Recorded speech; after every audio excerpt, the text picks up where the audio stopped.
तुम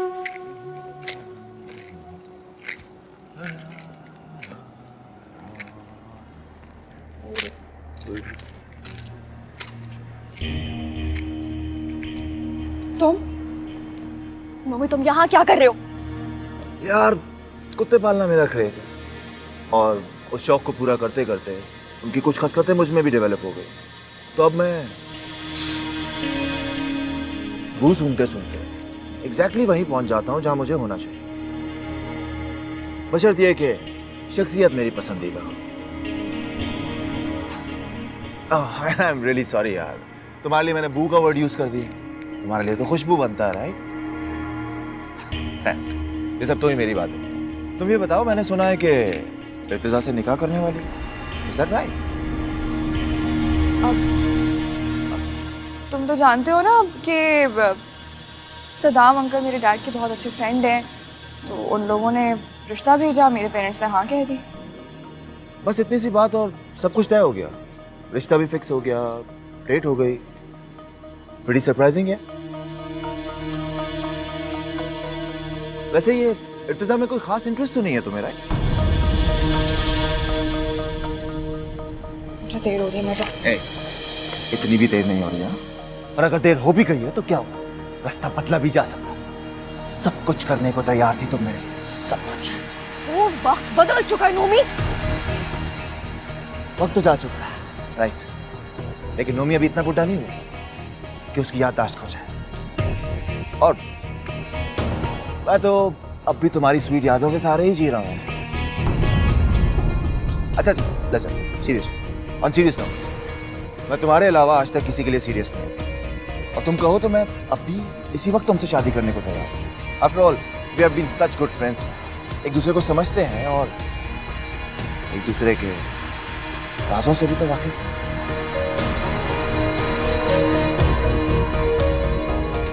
मम्मी, मेरी बात समझने की कोशिश करो ना, ये सही जगह है ना, ये सही वक्त है इस तरह की बातें करने का, प्लीज। चलो कोई बात नहीं, जगह और वक्त मैं तुम्हें बता दूँ, बाकी बातें बाद में तय कर लेंगे। Okay, I will be waiting. Bye.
Welcome, welcome, welcome, my dear sweetheart.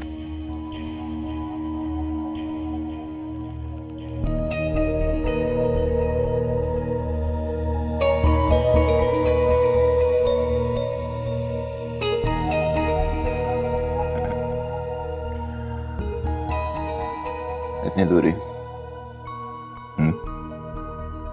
अभी तो इर्तिजा से शादी भी नहीं हुई यार तुम्हारी, अभी से इतना डिस्टेंस?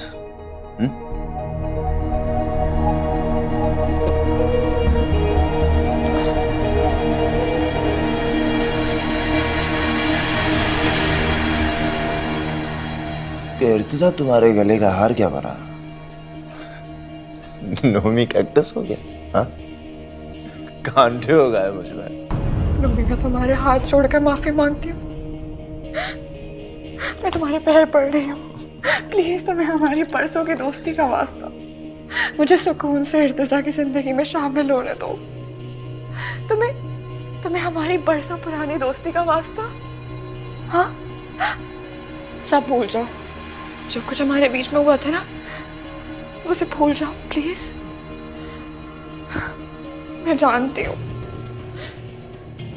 एक लड़का लड़की की दोस्ती में कुछ नजदीकियां आती हैं, कुछ नाजुक लम्हात आते हैं, गलतियां हो जाती हैं, पूरी जिंदगी का पछतावा रहता है। लेकिन नोमी, अगर कोई अपनी जिंदगी नए सिरे से जीना चाहे तो उसे सपोर्ट करना चाहिए ना। तुम सोचो, तुम्हारी भी जिंदगी की नया आगाज होगा, तुम्हारी भी जिंदगी में एक लड़की आएगी। हाँ, तुम उसके बारे में सोचो ना। हाँ, बात तो ठीक है, सोचना भी चाहिए।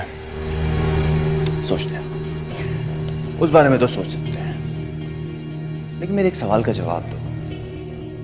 तुमने मुझसे इतनी सारी बातें की हैं, इतने सारे वादे किए हैं, बहुत सारे कामों में इस्तेमाल किया है, मुझको और इर्तिजा को करीब लाने में, फिर उन्हें दूर ले जाने में यूज किया ना। अब सारे काम खत्म हो गए तो नोमी दूध में से मक्खी की तरह ऐसे। लेकिन मेरी जान सो गई। नोमी इतना पागल और बेवकूफ नहीं है जितना तुम खुद को होशियार और चालाक समझती। दोस्ती खत्म करना चाहती हो ना? हाँ, हमेशा के लिए? चलो दोस्ती खत्म करते हैं। लेकिन जानती है कि जब एक लड़की लड़के से दोस्ती खत्म करती है तो उसे क्या करना पड़ता है? फेयरवेल देनी पड़ती है।